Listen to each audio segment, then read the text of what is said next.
The Seminole Headlines 93.3 Real Talk Radio, Warchant TV begins right now. A little different setup. We've done it before, but don't be alarmed. We're all here. This is pre-recorded. No access to the studio today. We'll get that out front so you know. Really can't. No dialogue in the chat today, guys, but we do have your questions, so we'll get to those in the second hour and all that good stuff.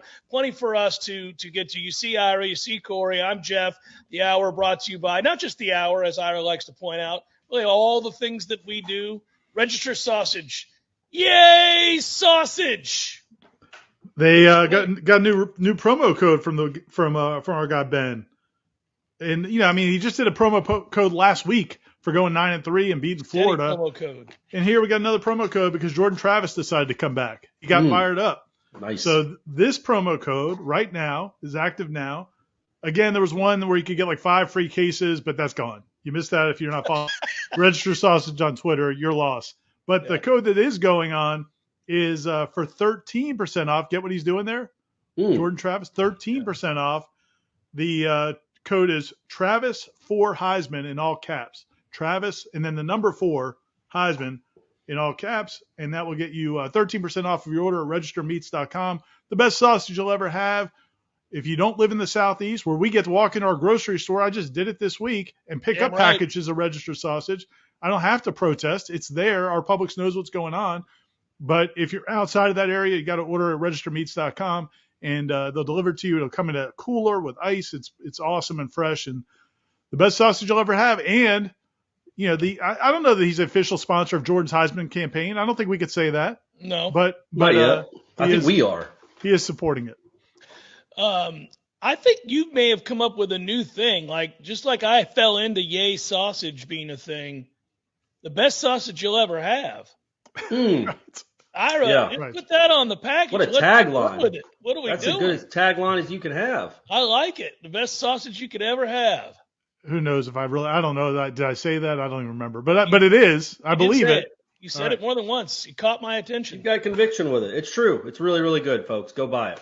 All right, so Jordan Travis is coming back. That's not a surprise. They get it worked out, and he is back playing quarterback for Florida State. That's real good news. What a weird time. What a weird time we're in the transfer portal era where that thing opened up at midnight, and the next thing you knew, there were almost 1,000 people in it in less than 24 hours. It was crazy. I was talking about on Wake Up Warchant. It's hard to I still haven't kind of wrapped my hands and mind around what this is, what this new reality is. Like the fact that Devin Leary leaves NC State. That's just crazy. I mean, he's at a Power 5 school that's a top 25 program, and it's the starting quarterback and leaves. The kid at Oklahoma State leaves. Young players at A&M. Now, I know A&M might be a different story, but A&M had 15 guys in the portal, 10 are former 4-stars. Alabama had an exodus on Monday. It's the stuff and I know some of them have been recruited over, some of them hadn't played, but some of them probably would play. They just haven't played yet, but they know they can go somewhere else and play immediately. It just changes the whole complexion of the sport to a radical degree. It's mostly good. There is some bad, but it's just hard as an old college football fan to wrap your mind around this whole thing. Yeah, there's a lot of different ways to segment this. First of all, as a fan, how do you look at it? You're confused. You don't know what to think. There's an inner voice inside of you that says, this is bad. I don't like it. Well, that's just a voice that encounters change and doesn't know how to deal with change, and that's all of us half the time. So, got it. The other part is, man, this is awesome. It's a free-for-all. We always knew we were living a lie. Let's let it be out there in the open. Everybody's just doing what they got to do to get by. That's fine. It also is, there's a chance that there's more equality within the sport or competitive balance within the sport now. If all the runoffs of 5-stars that can't make it on Alabama's roster end up matriculating their way throughout the country, that's probably a good thing, right? So we look at that. We look at how Florida State's utilized the transfer portal already to its benefit. And now we see that maybe, again, they're in a good position with the Miami defensive tackle coming over, who's a real good player, probably one of the only good players on their football team, decides to come over to Florida State. That's good news. On the other hand, there's real fear that a name you don't expect from your roster is going to be one of those guys that also enters his name in the transfer portal. Now, yesterday we did the video, Corey. I don't think it was a big deal that Amari Gainer's gone. It's not a shock that Amari Gainer's gone. We wish him well. He wasn't a bust. He also was never a star. He's got a chance to go play somewhere else. Good on you.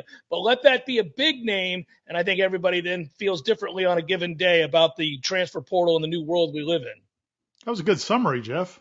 It was like if we did the Jeff Cameron show, that could have been your first segment. It could have been, but I'm saying like this isn't the Jeff Cameron show. Let Ira talk. No, it was great. You recapped a lot of it. There is a lot going on, and you didn't even touch on the NIL piece, which I think one of the fascinating things to me about yesterday. And Corey mentioned, A&M, but the two big stories last summer about the two schools that were dominating NIL were Miami and Texas A&M, and they were both debacles. And half their teams want to be leaving or being pushed out. Mm-hmm. And so that's another part of it too, right? I mean, everybody's trying to figure out how to NIL it can be a very positive thing. And I think, the fact that Jordan Travis is coming back, we all know that NIL is a part of that. Like if the NIL landscape didn't exist, Jordan Travis very well would have gone to the NFL to see what money he could make. But he can stay in college, and a lot of these guys can stay in college and make money. Those are the positives in the NIL. I was talking to somebody at Florida State this weekend about, the way it's supposed to work is you play, you do well, you get rewarded while you're still in college. Well, that's awesome. Nobody's mad about that. What happened last offseason was kind of perverse, and it's just cool to see that the teams that did it the most really failed spectacularly. I think it speaks also to you better have something of substance you're building into. So right. I think that, players are going to come and go. We get that. There are going to be crazy dollar amounts that are thrown around, and kids will, succumb to that. And I understand that too.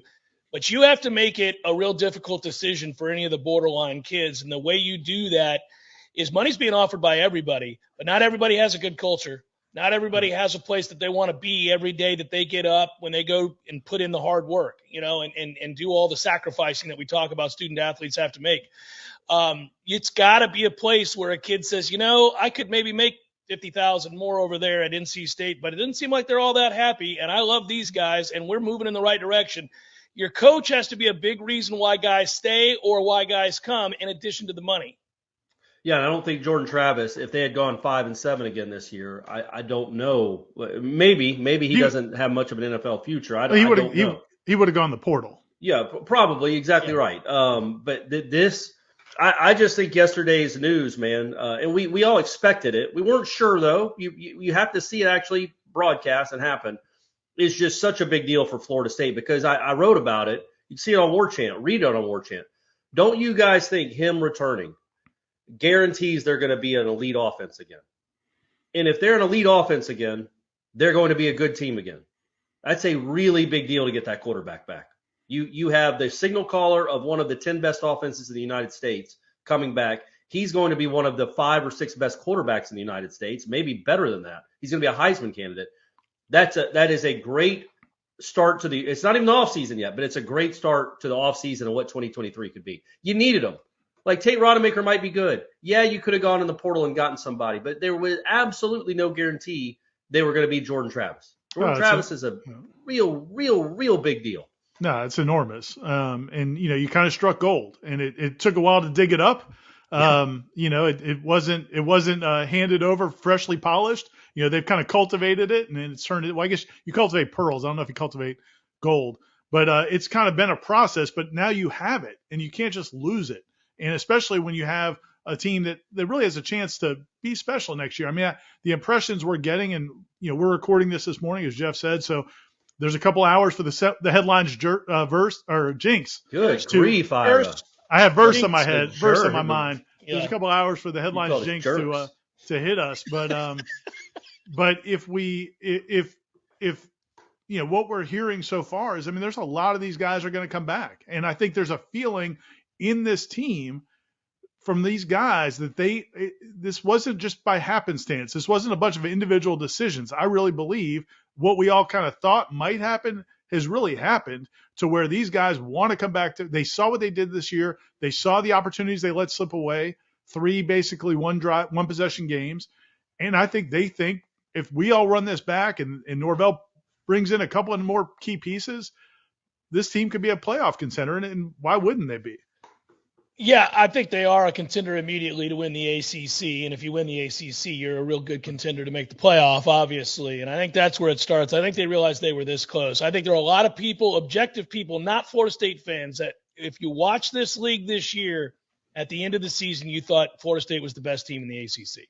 Right. You can make an argument certainly for Clemson, who beat Florida State in Tallahassee and has better players compiled on the roster. But I think the way the two teams were playing at the end of the year, I think a lot of people think Florida State's the best team in the ACC. Now they get an opportunity, especially if most of these guys come back, to go out and prove it, because I think they're going to continue to add here. I really think this is a destination right now because of all the successes in the portal, all the successes in building players like Jordan Travis, from a guy who's just a piece to a guy who's a star. You know, you've seen Jared Verse come from Albany, and yeah, Jared Verse's season kind of has ups and downs, largely due to injury, but he made an immediate impact, and his name was at least mentioned in the first couple of rounds of the NFL draft. Whether he goes or he stays, we don't know. These are all things that other guys have to be looking at, saying, listen, it's no longer a question. Florida State is a good football team, and apparently they've got a place where they can bring guys in and get the most out of them and infuse them into a really good culture to boot.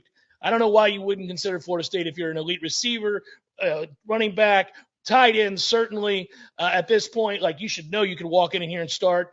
Defensive tackles, everybody right now should be looking at Florida State. Every good player. Well, tell them, Jeff. Let them know. Scream it from the mountaintops. Well, what are they doing? I'm serious. I'm saying, objectively speaking, this would have to be a place that you would strongly consider no matter who you are. Right. Well, and I think that goes back to what Ira was just talking about, is what about the guys that are still on the team?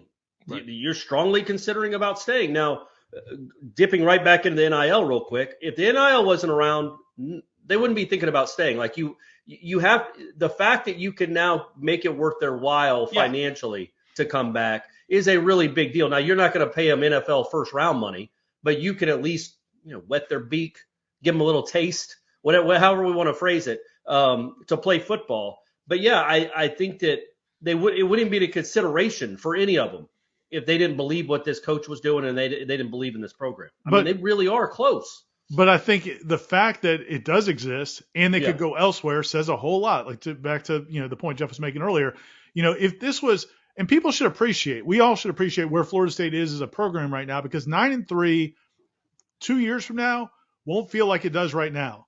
Right. And finishing second in the ACC, I mean, none of this will feel so. They're in a unique place right now. Like, NC State doesn't feel good about their season.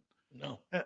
There's a lot of teams. Clemson doesn't feel great about their season. Clemson won the ACC. The ACC. 10-2 is going to finish in the top 10, and their fans are like, "What is going on?" Yeah, we're crumbling. We're crumbling. And so these players feel that, and these players feel that's kind of what was unique here. Now, 2 years from now or 3 years from now, it could be in a similar situation where you've got 2 losses or whatever, however the season went, and guys may be more interested in going. That doesn't mean that, Mike Norvell is not a good coach or that this program's heading in the wrong direction. It's just there's something special right now. Those guys want to have something special right now. So, man, it's on this coaching staff to really take advantage of this, because I just think this is a unique moment in time for this team to really put together a pretty cool offseason and then go. And the offseason is going to be a big deal. I mean, it's been a long time since Florida State's been discussed in the offseason. Now, anytime the game day guys are talking, Florida State comes up. I mean, even when they're not playing on Championship Saturday, Florida State's a topic now. And then that will be the case all offseason going into a matchup with LSU, which is going to be a top 10 showdown. Yeah, it'll be a great game. I mean, Florida State's got to capitalize on this, because this is a unique opportunity, I think. To your point here, quick, and don't you guys think, to appreciate this, you have to, because it doesn't last long. I do think in 2 years, if they're 9-3, we're going to be like, well, hit a wall. That's their limit. Yep. That's the best they Who's can out do. there? Let's go get somebody else. Yeah. So, and that is the nature of things. And you're not a victim of your own success. I always say that. So you do have to build on these things. And, within reason, expectations now are going to be that you're an upper echelon ACC team at worst. But that's also what it should be at Florida State, if we're being honest. I mean, we're not Wake Forest. This is not Duke. This is not any number of other teams in this league. This is Florida State, the creme de la creme of the conference. It ought to be great. So appreciate this. Live in it right now because it won't last forever. Acknowledge that, but also be looking for signs to see what they're doing to add on to get better. And I think you're going to see good signs. That's a reason to be excited. I mean, right now, I think things are moving in their favor.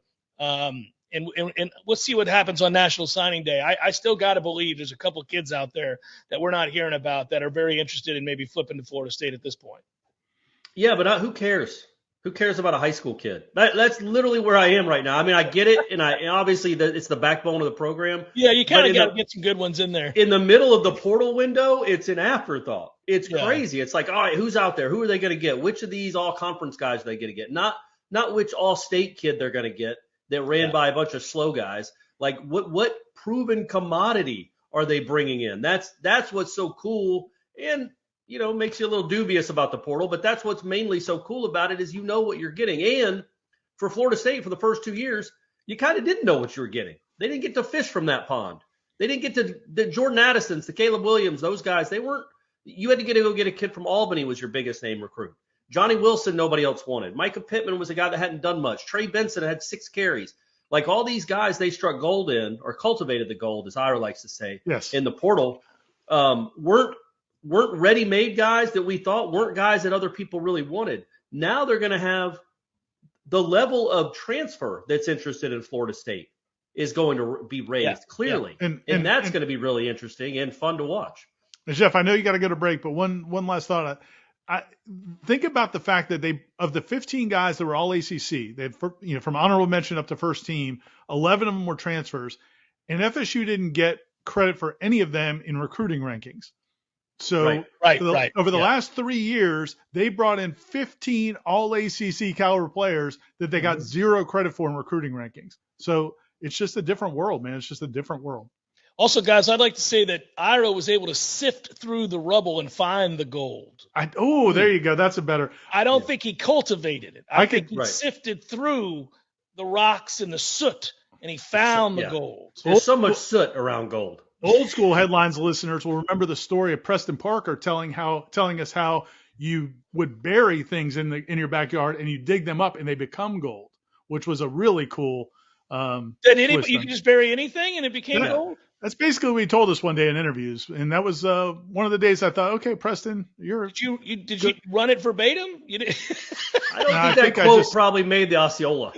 It might have made the Osceola. Oh yeah, it might have. Yeah. But we love Preston Parker. Love you, Preston. Seminole Headlines 93.3 Real Talk Radio Warchant TV continues in a moment.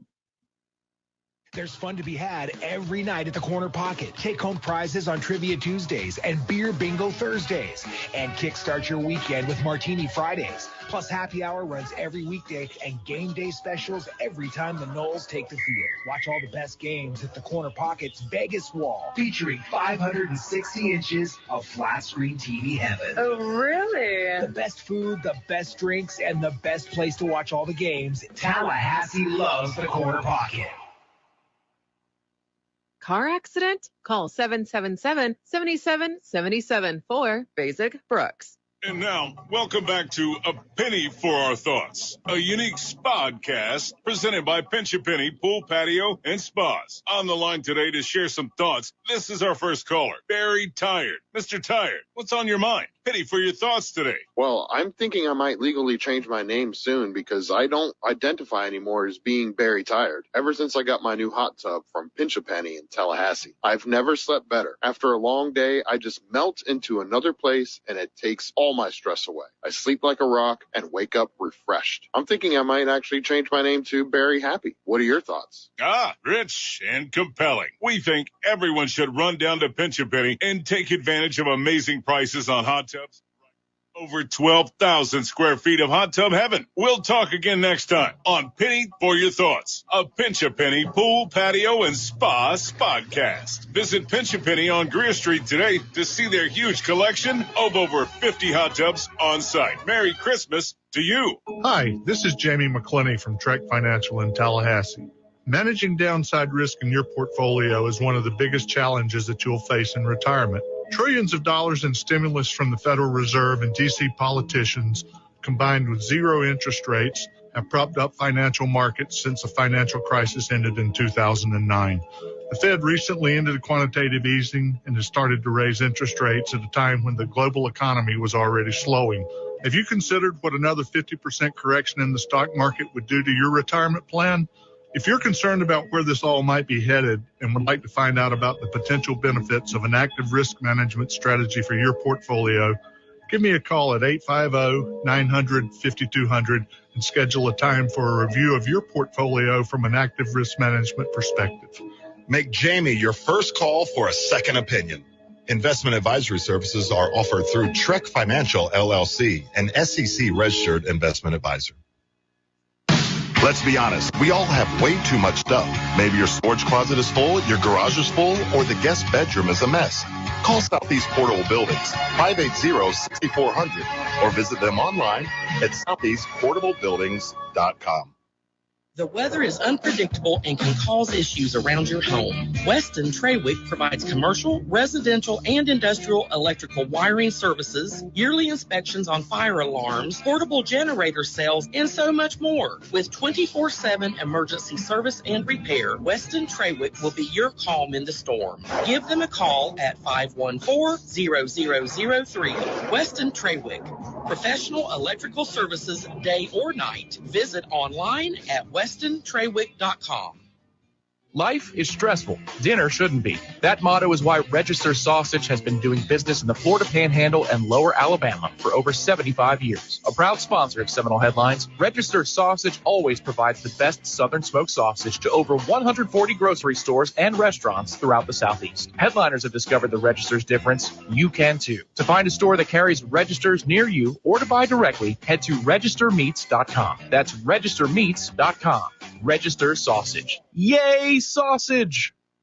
Seminole Headlines returns now. Head to YouTube and search for Warchant TV today to catch the show live or on demand. Now, here's Jeff Cameron, Ira Schofel, and Corey Clark. You know, to your point a moment ago, Corey, before the break about the caliber of player that wants to transfer in, you're right. I told Tom on Monday's JCS that I'm like a kid in a candy store. It's like Christmas morning with this transfer portal stuff.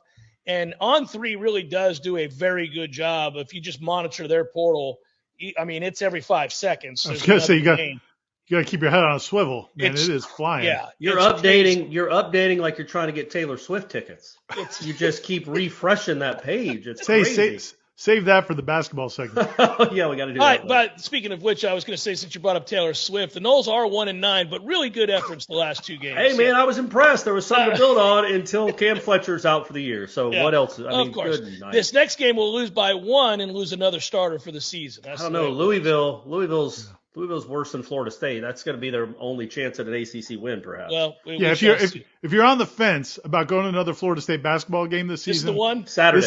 This is the one. Try to make it. Louisville. Rally the troops! Come on, everybody! We got to get us one. We got to get us one here. It should be a relegation game. It really should. Oh man, the pain. Okay, so the caliber of player that is interested in coming to Florida State to play football is great right now, and it is going to be fascinating to see them strike the balance of, like, what if you have a segment? So it's really easy at this point to kind of look at certain segment groups and say, we need help there, and I don't really care if the existing players' feelings are hurt that I bring in 2 or 3 new guys to go to battle. Other ones, though, are on the cusp of being very good, and they've got some kids in there that have worked very hard for 2 years that are expecting to logically progress. I'm just speaking to the idea that this is another reason you better have a good culture, because the transfer portal is going to see a lot of hurt feelings in a lot of ways. On your own roster, also kids who decide to leave your roster and don't find a home and end up at a JUCO as they walked away from a scholarship. There's a lot of hurt out there with the transfer portal to go along with the good. And so it's going to be fascinating to watch this play out. Yeah, 2 thoughts on that real quick. First of all, I think you have to be really impressed by the job this staff has done so far with that, because you bring in Jamie Robinson and Brendan Gant and Sidney Williams never play any safety anymore. You bring in some of these offensive linemen and guys just the changes last year they went out and got basically 2 new starting offensive linemen, and you had a lot of guys that maybe thought they could play. So it has they've done a good job. And then what's been cool is those guys have then adapted and taken on supporting roles. Brendan Gant and Sidney Williams on special teams. There's other examples as well. So they've done a good job so far with that. But I think you're right, and I think that's going to be a something that they think about, especially offensively this offseason. Defensively, man, get any stud you can get and worry about feelings later. But on that offense, if all of those guys come back or most of those guys come back, especially the skilled players, you do have to be a little bit careful because, you bring in somebody like Corey mentioned Jordan Addison, somebody at that level, well, you might get a side eye from some of those guys on that side of the ball because the skill players were not a problem for you this year. It's not like you need a huge upgrade there. The huge upgrades needed on defense. And it's weird. It's weird if you're a coach, your job is to recruit over players always, right? You tell players that I'm going to recruit over you. Your job is to win the job and keep them at bay. But in the transfer portal, if I recruit Jordan Addison, he's starting. He's starting tomorrow. Somebody's losing their starting job. At the same time, I think we would all agree, if you have the ability to bring in a Jordan Addison, like somebody that's a can't miss, right? Well, then somebody's going to have to take it on down the road if their feelings are that hurt because you can't say no to that. Right. I think there's two things with Florida State. Number one, Maurice Smith was in this last year. They brought in Caden Lyles to be the center. He handled it exactly the right way. He's like, I got to get bigger and stronger and better. He did. He was probably going to win that job anyway before Lyles got hurt. That's how you respond to a quote-unquote big-name transfer coming in or a transfer from a big-name school and anyway. Darius Washington's another one. Yeah. So they handled it the right way. I think defense, look, man, all those guys play. If you're good, you're going to play. Maybe not in the secondary as much. Fuller likes to keep that thing tight.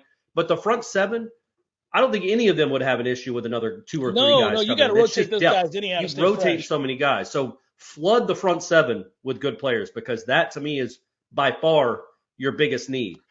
But with the wide receiver room, like I don't think – we keep bringing up Jordan Addison. He's probably not transferring to Florida State, guys. I think he's probably going to do other things.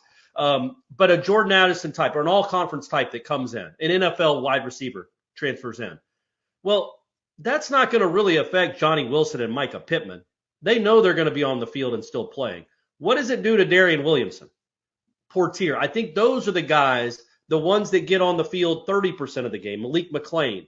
Does that bother them? I don't think it's going to bother the guys that start. I don't think Jeff has a lot of concern about Darian's feelings at that point. No, I know, but I think that's what reading into me. I was trying to remain emotionless, but I'm like, no, you're fine. If you're bringing in an NFL guy, Darian Williamson, sorry, buddy, but I think that's what you're talking about. I don't imagine many starters. That's kind of the beauty Florida State's in right now. Which of these starters that we know is coming back on either side of the ball, save for Jordan Travis? Are you like absolutely that would be offensive to them to bring in somebody at their position? Who has earned that?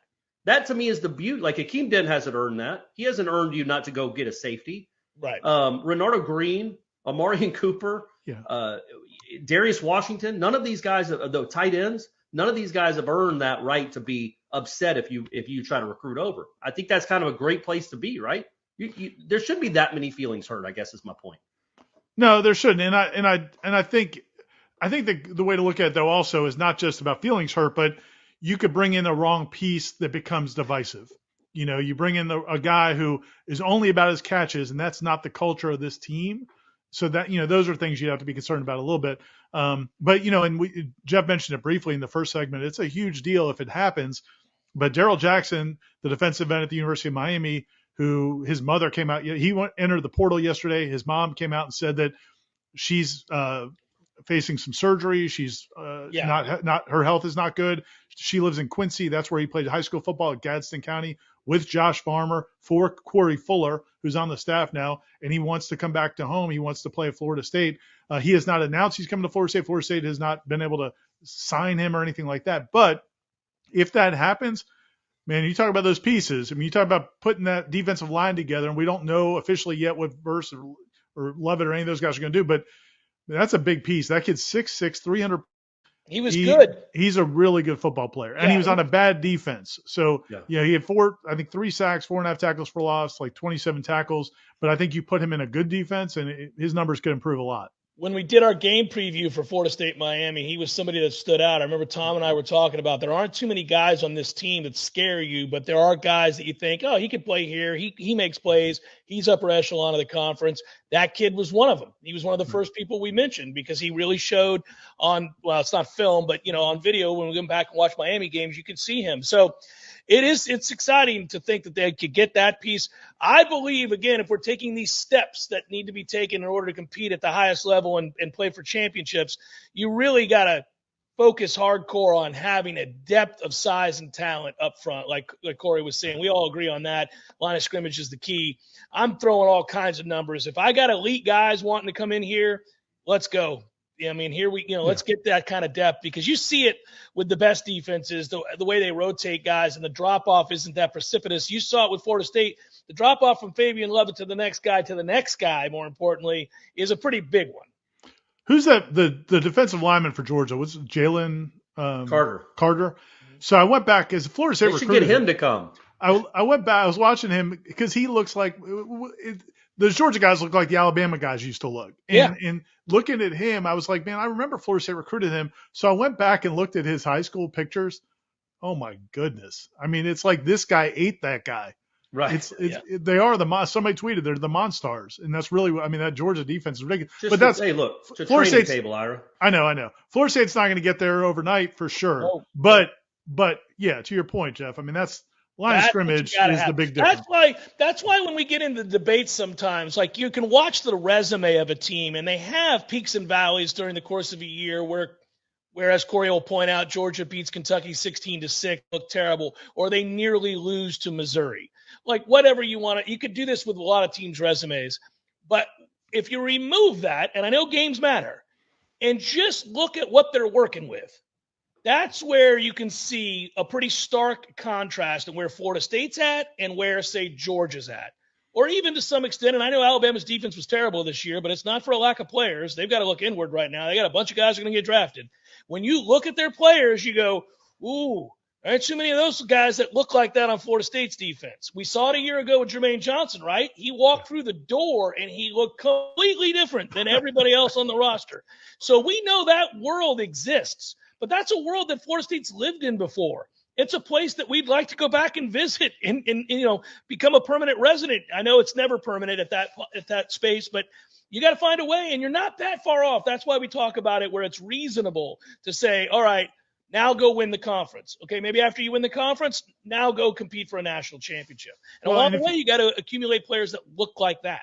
And to Corey's point earlier, if you have a quarterback like Jordan Travis, that raises your level even if you're not as good on the line as you need to be. You know what I'm saying? Like it's a bit of an equalizer. If he erases the mistakes, sure. We saw it in the Florida game. I mean, they got dominated up front in that game, but he erases, like you said, erases those mistakes. He changes the game. So now you bring him back.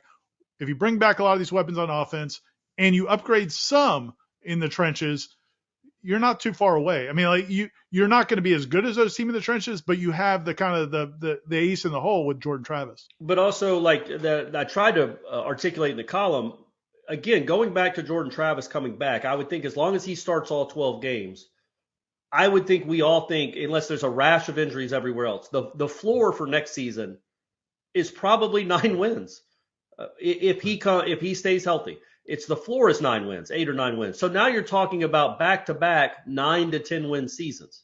That's why it's so important, because then the 2024 recruits, 2023 recruits, well, maybe not them, 2024 recruits, 2025 recruits, believe in you now. They've seen 2 straight winning seasons. They've seen a fun offense. So you do start building from within, and as you try to go pick off these guys from the portal too. That's why getting him back, almost guaranteeing there's no step back. At most, it's a step sideways.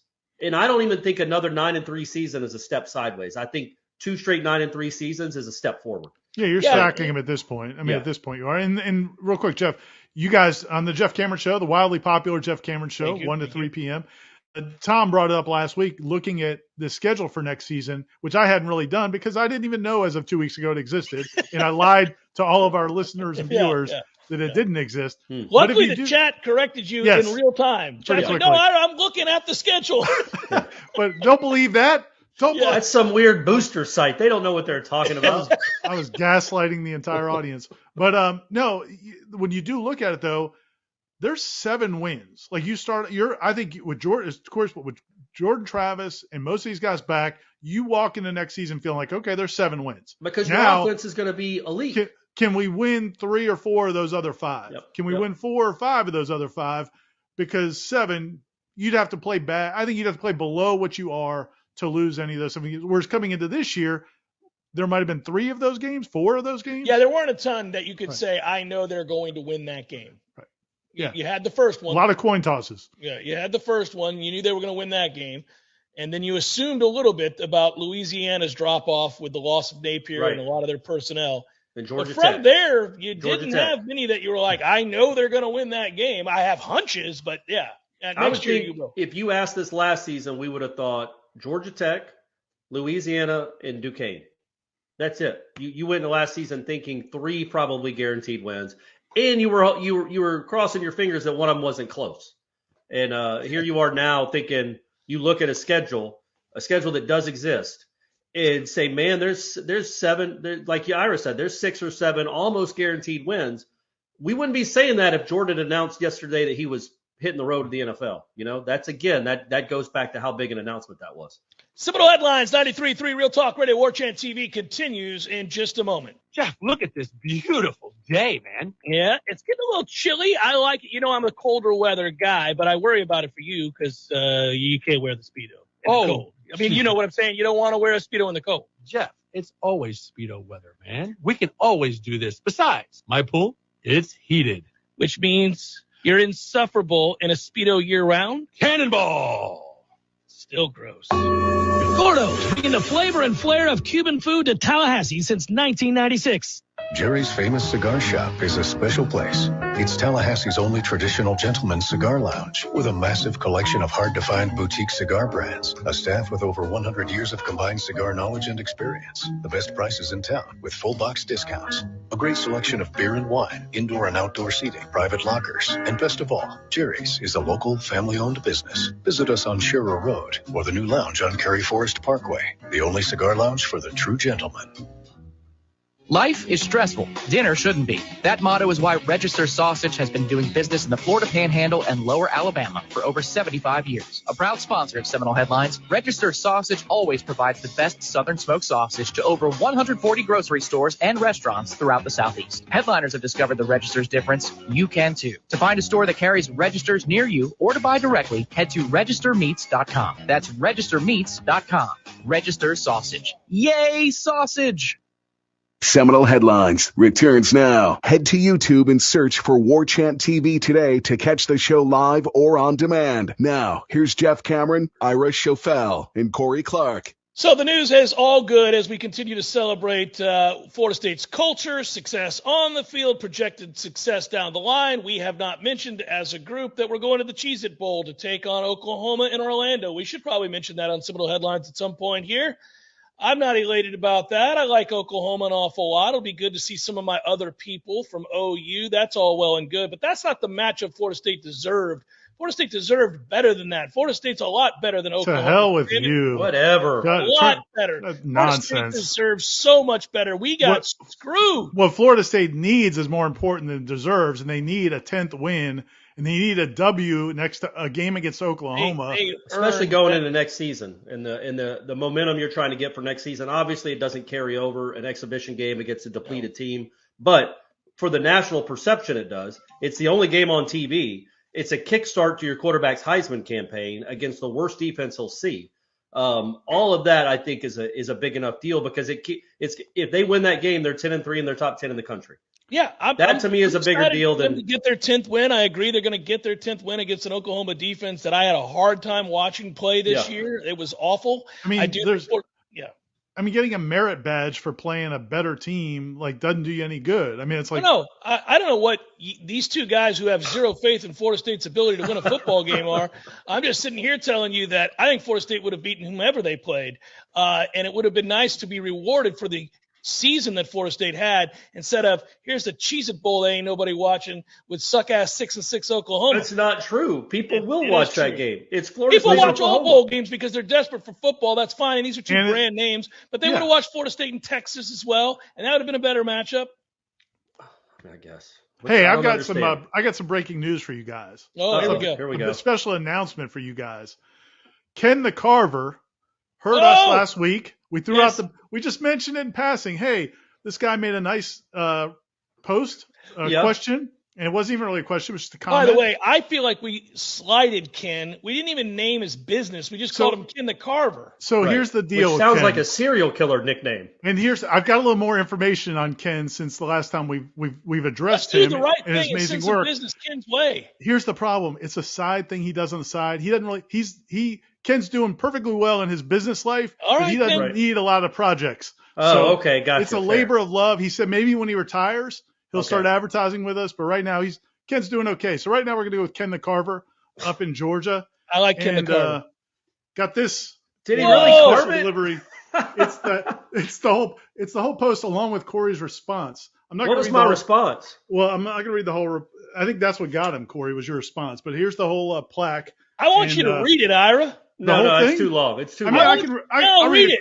I'll read it quick. It was from Roland Sweet last week, one of our questions. It wasn't a question. It was, I find there to be so many positives from this football season. Obviously, the players and coaches and all their hard work. The fans were so solid in attendance and support as well. I really like the media coverage of warchant.com and the staff. I listen to Jeff Cameron every day, Corey Clark, Ira Schofeld, Tom Lang. I also like the addition of Jeff Culhane as the broadcaster. It's a new day for FSU, and it feels like a new beginning. It's a very bright future for our program. Keep climbing. He didn't do climb in all caps, though, Corey. That's all right. Mike Norvell might hit him for that. Yeah, come on, Ken. Keep climbing, Noles, and thank you for a very exciting year. It's been fun to watch. Roland Sweet. To which Corey responded, we appreciate it. Trust us. We really do. But also, yeah, we know.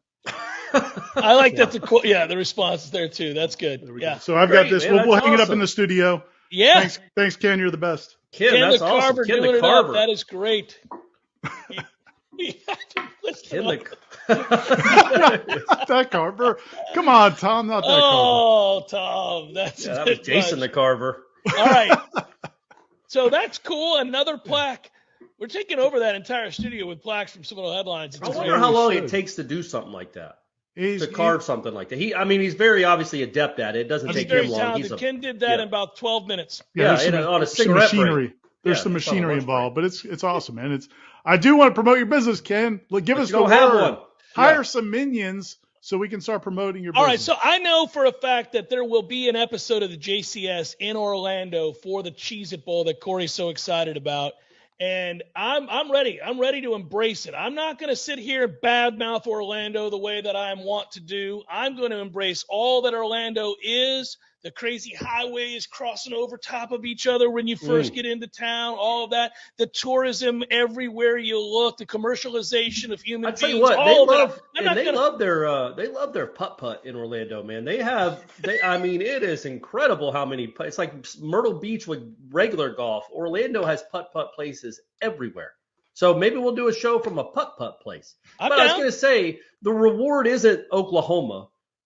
I think the reward for this postseason is that it's in state and people get to come watch it. Florida State fans get to come watch it. They were selling out very fast. Trust me, I had people that were trying to buy tickets. Yeah, me too. They were being snapped up very, very quickly. I think that's the reward for this team. And also, no matter what bowl you go to, it's a perverted shell of what it used to be because half the teams aren't playing. Yeah. Like Oklahoma's got 5 or 6 guys that are opting out. If you would have played Oregon somewhere, they would have 5 or 6 guys that are opting out. You're not playing the real teams anymore. Right. So at that point, just play a 6-6 team, see if you can get to 10 wins. Well, I hear what you're saying, Corey, but it is important for this team, and that's why, to Jeff's point, they probably would have beaten anybody they played that's not in the playoff. Probably because Florida State's in a unique place where a 10th win does mean a big deal. These guys are not all opting out, and so there is a desire to have this be. It's an important game. It is, and also, again, to Jeff's point, there were a lot of people at FSU who were really pushing for Tampa. They wanted to be in the bigger bowl. They wanted to play a better opponent. Damn right. And so that's fair also. Yeah. I think this worked out well. And there's some people that have been concerned about, if you end one season in Orlando, you start the next one, will the demand be there? Man, I've heard from FSU people that they're not going to be able to satisfy all the ticket requests. You think that because they're playing on the 29th that people are going to be like, I'm going to sit out the FSU LSU game? Let me ask you guys a question. Honestly, is Ira just going to hold the carving for the rest of the show? I am, because here's the problem. I've got these tile floors, and no matter how I put it down, it's going to fall. It's going to collapse. So now I'm just going to hold it. I'm just going to hold it like a WWE title. I like how that's the belt up on your shoulder. I was about to make a point. I could see Corey was zooming in on that. Like, is he just not going to put it down? Yeah. So let me ask you this question, just because I'm curious. To be the man, you got to be the man. There you go. Hold my belt. Because I'm curious. Because neither of the two games Florida State plays now, when they finally play that second game against LSU, we're at either one's home stadium. And it was just about the money that could be made by these off-site locations. Would it piss Florida State fans off if we just played New Orleans again next year? No. I think we'd all be cool with that, right? Can we just go play New Orleans again next year? If you're asking me, absolutely. Let's go. Let's go. Let's go. Fun weekend. Yeah, because also it was a half and half crowd almost. Like yes. And I don't think Florida State fans would be like, I'm not going back again. Oh, no, I'm going back again. I'll go tomorrow. Let's go. Because more would believe they're going to go see a win. So we need to figure out a way to convince New Orleans to buy the game out of Orlando. Yeah, just tell Orlando to go to hell. They've got enough going on there. They don't need to worry about us. Let's roll it back to New Orleans. Let's go. The food, the culture, the music, the people. It was great. Let's do it. Look, I love the state of Florida, unlike Jeff. I like the cities in the state, unlike Jeff, and I want Orlando to finally have people come to it and see what it has to offer. Corey's altruism towards Orlando. Well, every time he goes down there, he looks at I-4 and says, "Man, if only this road had some cars on it." Like right? Yeah, exactly. If only people knew. If only people knew about this jewel in the middle of our city. There are plenty of cities in the state of Florida that I love. Corey, Orlando just doesn't have to be one of them. Understood. It's okay. It's okay. There are worse cities. There are a lot of little worse cities all around. I got that. And I get your point. I get your point, Jeff. New Orleans was awesome. We both enjoyed the World War II museum. No, it was incredible. There's a lot of great stuff to do there. There's more to do there, buddy. But it was also it was about the people. The reason we enjoyed that whole weekend, Jeff, Corey, was because of the people, and the people are going to be there. We're going to have a great time. In Orlando.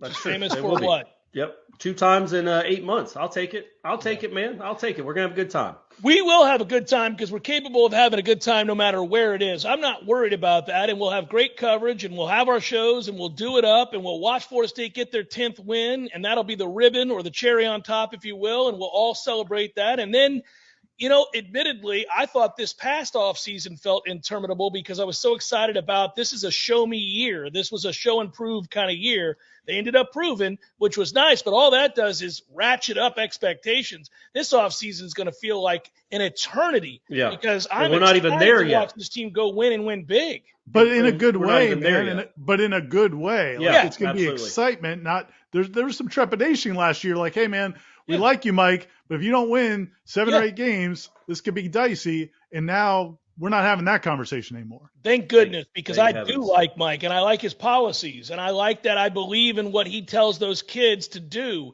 And I was worried I was going to have to call for his firing, which I also would have done had he gone 6-6 or 5-7, because that's the game, man. That's the game. That's how it works. We can love you all day long, but you got to win at some point. And he did. And that's why now we're sitting here kind of almost just giddy as we do the Seminole Headlines each week, buddy. It's just like, hey, more good stuff to talk about. Yeah, I know. We're having to make stuff up or tell stories about our great-grandparents because this team sucks too much to talk about. Ira's got a carving on his shoulder. Like, it's high times for the headline. Corey, did you start the show with the glasses? Did you not wear them at all? I did. I was going to wear them, and then I took them off. I didn't start the show with it. I had them on and then decided to take them off. I think you need to make a decision for 2023. Are you going to be glasses Corey or not? I don't know, but I did grow the goatee back. You see how quickly that came back? You didn't even see the mustache anymore. Because people told me I looked older with the mustache, which I would have thought getting rid of the gray because this is so much grayer than the top would have made me look younger, but it's an old look. A bald guy with a mustache is an old look. I did look a lot like my dad. Gerald McCraney. Gerald McCraney is who you looked like. It was great. If I start, I know, Jeff, I know you would kill me if when eventually I break out a toupee or the comb over. You're not breaking out a toupee ever. But Yeah, you are, Ira. In the meantime, if I just go just for men and just jet black like it used to be, will you? Oh, I don't think you want to do that. I've got a theory on that. I don't think you want to do that, buddy. What about if I can figure out a way to gradually do it? You're gray. You've been gray forever. Nobody's I know. gonna be, you don't want to do that. I mean, it's just the lack of hair that you're worried about, not the color of it. I actually had somebody, because we mentioned it last week, in the angles, and angles are tough. Somebody on Florida State support staff, not one of the coaches, but came up to me at practice and was like, maybe lean down. He wanted to get the full, see the full view. It's there. I've got a circus sideshow over here. What are we doing, guys? If you want to, go up there to Hauser when I walk by. If you want to see it. What are we doing here? Hour number 2, forthcoming headliner question. Stay with us, everybody.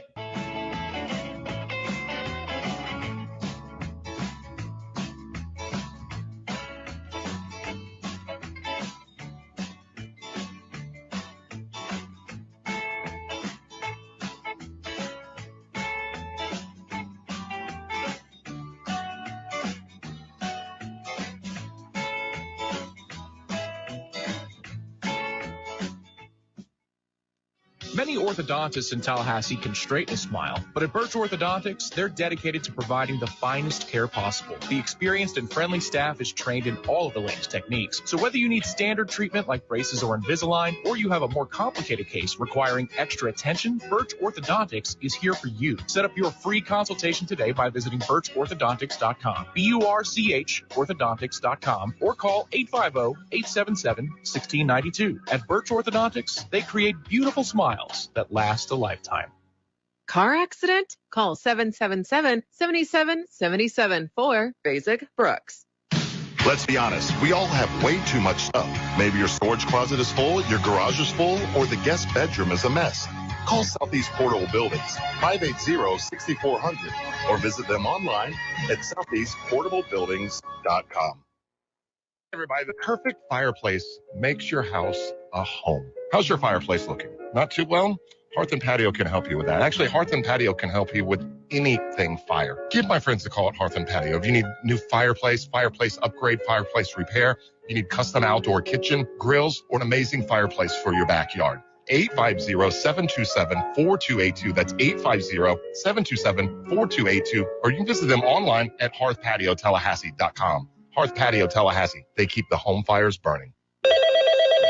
Thank you for calling the Medicare Help Desk. How can we help you? Can you help me choose the right coverage for myself and my wife? We sure can. We can help you choose from Medicare supplements, Medicare Advantage, or standalone prescription drug plans from over 30 different insurance carriers. How much does it cost? We have a fixed income and can't afford extra expenses. At the Medicare Help Desk, the consultation is completely free. We are here to help. Thank you, Medicare Help Desk. Hi, this is Justin Colvin, founder of the Medicare Help Desk. In my 17 years of experience, I routinely speak to seniors who are overwhelmed by the multitude of coverage options available to them. That's why I created the Medicare Help Desk, a place for you to get clear answers to all your questions and make sense of all the confusion. I've helped thousands of clients, and I live right here in Tallahassee with my family. I am active in my church and wish to help and serve my community. If you need help navigating the Medicare landscape, I'm easy to find. Just visit the MedicareHelpDesk.com. That's the MedicareHelpDesk.com. Tallahassee's favorite family-owned Apple and Mac product stores moved to an all-new location. Mac & More Systems is now located at 230 John Knox Road. Same great people, same great services, same great prices, all at a new location. Mac & More offers computer and Apple device sales, one-on-one consulting, business services, and the most experienced Apple repair team in the city. Learn how to get the most out of your Apple gear. Come by and say hi to the Mac & More Systems team today at their new location, 230 John Knox Road.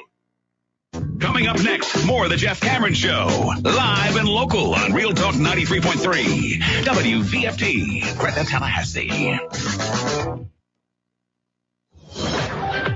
Breaking news this hour from townhall.com. I'm John Scott. President Biden met with congressional leaders to discuss his agenda for the remainder of the year. White House correspondent Greg Cluxton with that report. The president sat down with Republican and Democratic leaders as the government faces a December 16th shutdown if lawmakers don't agree on funding legislation. He expressed hope that the parties can work together on the funding, including additional money for Ukraine and the COVID-19 response. The president said the economy's at risk because of a looming rail strike and that he's confident Congress can act to avert it. Greg Clugston, Washington. Also at townhall.com, correspondent Lisa Dwyer has more on a possible rail strike and the economic impact. President Joe Biden is calling on Congress to pass legislation to intervene and block a railroad strike before next month's deadline. Business groups said even a short-term strike would have a tremendous impact on business and could cause economic pain across the country. 8 other rail unions have ratified their deals that include 24% raises and $5,000 in bonuses. The 4 unions still negotiating say the deals did not resolve workers' concerns about demanding schedules and the lack of paid sick leave, as well as other workplace issues. I'm Lisa Dwyer. Forecasters warning of severe weather across much of the United States. The National Storm Prediction Center says there's potential today for strong tornadoes that could stay on the ground for long distances, as well as flooding rains and hail the size of tennis balls. More than 25 million people will be at risk as that storm system moves across a region stretching from Texas to Indiana and Georgia. Louisiana and Mississippi seem to be at the highest risk for strong storms. On Wall Street, the Dow off 16 points now. The NASDAQ is down 51. More at townhall.com. Charlie Dombeck here from Key City Capital. As a practicing CPA for nearly 30 years, I have found that 80% of your ability to grow your wealth is dependent upon 2 factors, taxes and investment performance. At Key City Capital, we improve investment performance by diversifying capital into off-market investment opportunities in passive rental real estate and alternatives like asset-backed lending. We recover dollars that clients unnecessarily pay in the form of income taxes, creating a lifetime annuity of savings. We are a sponsor of passive, affordable single and multifamily residential rental investments, which are located in Sunbelt landlord-friendly states. These investments are the top choices in a rising interest rate and inflationary environment. They represent a store of value, protecting your capital from market volatility. Learn how we at Key City Capital can help you ultimately grow your wealth rapidly. Connect with me at keycitycapital.com or give me a call at 817-912-1569. Hey, what's happening, Jeff? It is always good to see you, Eddie. Had a long day, my man. I was thinking about it. Gordo's was the place to ease the pain, you know? You're frustrated with your job. Your aggravated life's beating you down. Maybe your wife's speaking. Got to get out the door. You know what? Here at Gordo's, man, we welcome everybody. Disgruntled wives, disgruntled husbands, kids running away from home. We'll even give that kid a job. Send them our way. Go make some money and eat delicious food at Gordo's. It's perfect. And have a damn good time doing it. Gordo's, bringing the flavor and flair of Cuban food to Tallahassee since 1996. Many orthodontists in Tallahassee can straighten a smile, but at Birch Orthodontics, they're dedicated to providing the finest care possible. The experienced and friendly staff is trained in all of the latest techniques. So whether you need standard treatment like braces or Invisalign, or you have a more complicated case requiring extra attention, Birch Orthodontics is here for you. Set up your free consultation today by visiting birchorthodontics.com, BURCH orthodontics.com, or call 850-877-1692. At Birch Orthodontics, they create beautiful smiles that last a lifetime. It's time for Seminole Headlines, featuring Warchant.com's Jeff Cameron, managing editor Ira Schofel, and senior writer Corey Clark. Hour number 2, Seminole Headlines, 93.3 Real Talk Radio, Warchant TV. It is about time for headliner questions, as always. First, though, we want to give thanks to Dr. Birch and Birch Orthodontics, the ride and die orthodontist of Seminole Headlines and Florida State Athletics is Dr. Birch. And Dr. Birch, being the best in the business, got our business, Ira's family, my family, and if Corey's family lived here, right, and he would that would have happened as well. So there it is. Part of his family, Stephanie's kids family. are going there. Stephanie's family. That goes is there. fair, completely Yeah. fair. You're right. Yeah. That's the right way to say it. Jean's kids have gone there. So many friends of ours. It's the place to be. Really, it is. She's the orthodontist to the stars. Really, I think Correct. is what and the stars' children. Yes, and so birchorthodontics.com is the website. Where it all started for us was free consultation. Go in, they'll tell you the situation, what can be done, what's the best for your child. They'll feel great about it. They've got payment plans, file your insurance, take care of all the stresses that go with that process. And then you come out with a beautiful smile. Even if your kids are told by their renegade parent to not wear the retainers, which, somebody on this panel might do. Oh, my kids are wearing the retainers. No thanks to you. Well, I believe in answering my kids honestly. Right. And if questions come up, no matter how uncomfortable the answer, you gotta, but listen, now here's the thing.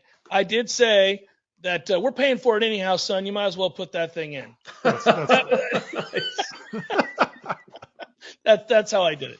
All right, let's get to questions. Scott writes, great news, Corey. Tyler Grubbs is in the portal. Your 2-year campaign has worked. Finally? He's for people that don't know, on Wake Up Warchant 2 years ago, he was the freshman linebacker at Louisiana Tech that was leading the country in tackles. He might have led the country in tackles. And so we were making a push to have him transfer to Florida State because Florida State had no linebackers. I've since watched him play, and I've looked at his grades on PFF. He might not be the kind of caliber linebacker that Florida State – I could be wrong.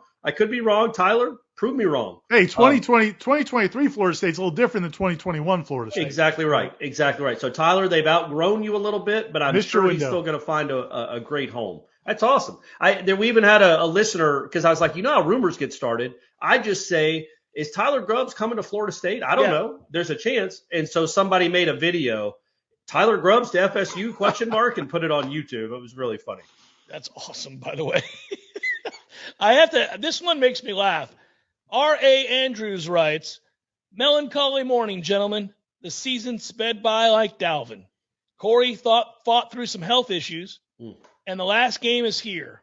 My question, does Louisville hire coaches of questionable character, or does it turn them into retrobates? That is a good question. The chicken or the egg with Louisville. That's a great point. That's a really good question. Especially knowing that city and what it's all known for. It's a racetrack and bourbon. That could be the case. I think that's their selling card, is you can do whatever you want here. In that sense, Louisville is a lot like Tampa. I have a sister city almost. I have a love-hate thing with Tampa, my old stomping grounds, but it is shady Tampa, as I've called it for a long time. And many a player has been brought in or coach and seen whatever moral fiber they had in place frayed very quickly because of opportunity, as Chris Rock would point out. Opportunity is different in certain places, if you have a certain amount of money. A lot of opportunities in Tampa to find what you're looking to find. Scott Satterfield. Petrino was a bum before. I mean, we always knew Petrino was Petrino. Yeah. Scott Satterfield is interesting because he kind of came in. He talks like a preacher. Like you want to like him, and came from App State, right? App State. Yeah, and we've all talked to him at kickoff, and he seems like a likable guy. And the people at Louisville loved him. Like the radio people, everybody really liked him until he went off in the middle of the night and interviewed at South Carolina. And then you just find out maybe he's not what you thought he was. And so, this is a perfect. Him leaving there for Cincinnati is pretty beautiful, especially since they're playing in a bowl game. Since they're playing each other, and their teams will be on the same sideline because it's the Fenway Bowl. And if you were Louisville, you're like, after all that we've invested to turn our program into something, we got a dude just riding out after a successful year to Cincinnati? Like, what are we doing out here? This is insane. But awesome. It is funny. It is funny. It's not as funny and or as predictable, I don't suppose, as Hugh Freeze ended up back in the SEC. Oh, my God, what a homecoming for that guy, right? He has to be so excited. He's like, look, guys, you knew when I was doing hookers and blow and 800 numbers on a private jet while working, you guys knew I was all about the SEC. Why did you make me have to live out there at Liberty where they're also living a lie? Because they took me in knowing damn well that's not their guiding principle. But, hey, I'm back home now, everybody. I'm back home here at Auburn where I belong. It's crazy to me that, like, if Michael Orr and Blindside isn't a thing, does Hugh Freeze even become a college coach? Like, I feel like he followed Michael Orr to Ole Miss. And I don't know that Michael Orr wasn't going to Ole Miss because of Hugh Freeze, but like in that book, he's kind of he's not as big a dummy as they make him out to be in the movie, but he's not some genius. He doesn't come off as some genius either. And now he's apparently indispensable. And no matter what his moral shortcomings are, he's got to be a head coach in the SEC. Well, yeah, I mean, bottom line is he gets players and his offensive score points. So yeah. That's all that matters. All right, so we'll move on to the next. It's fun, though. Good question early on. That was from Twitter, by the way, Ira. Nice. Caleb writes, now that college football season is ending, It is time to turn on the old NCAA game and start a dynasty mode. Can I get some suggestions for players? Thanks for the great coverage this year, Frankenstein. Like a player from Florida State? It's a vague question. I would say you'd start with Charlie. By the way, did y'all watch the documentary, the Charlie Ward documentary on the ACC network? I watched most of it, but it was I was actually watching the 8 o'clock version. Oh. Because there was a 7 o'clock version, the 8 o'clock. You watched 7 o'clock. I watched the 8 o'clock, and then midway through it, Jordan Travis announced. So I had to kind of dip out for a little bit, but I caught most of it. But and it's awesome. I knew we were going to have to pre-record today, and Corey, it's on my to-do list as soon as we're done here recording. I did not watch it last night. The Bucks were coming on, and I was going to watch the Tampa Bay Buccaneers. But it's well done. It's something that's hard to compress into an hour because there's a lot there clearly. But they did getting Sam Cassell. I think made the whole Sam Cassell talking about how they wouldn't even want to cuss around Charlie, and you remember that crew. It's Pat Kennedy and Sam Cassell and Doug Edwards, Bob Sura. Yeah. So, and that Charlie was they didn't want to disappoint Charlie and how they even viewed him as a teammate. It was just really well done. And he certainly deserves, you think about it, because Brady had never seen it before. And I watched it with Brady and Brady's like, wait, he punted? I'm like, yeah, man. And then he's watching the first clips of his starting career. He's like, well, how many interceptions did he throw? He threw another one. What are we doing here? And he threw 8 in 2 games. Yeah. And then, a year later, he's winning the Heisman. So it was pretty cool to see Charlie Ward's career through a 14-year-old's eyes that had heard the name but didn't really know anything about him. I was in the stands. I know you were too, Corey, to hear some of those boos. Yeah. When Charlie threw the 8 interceptions in 2 games. And they didn't even bring it up that they had the bumper stickers that said honk if you've intercepted Charlie Ward.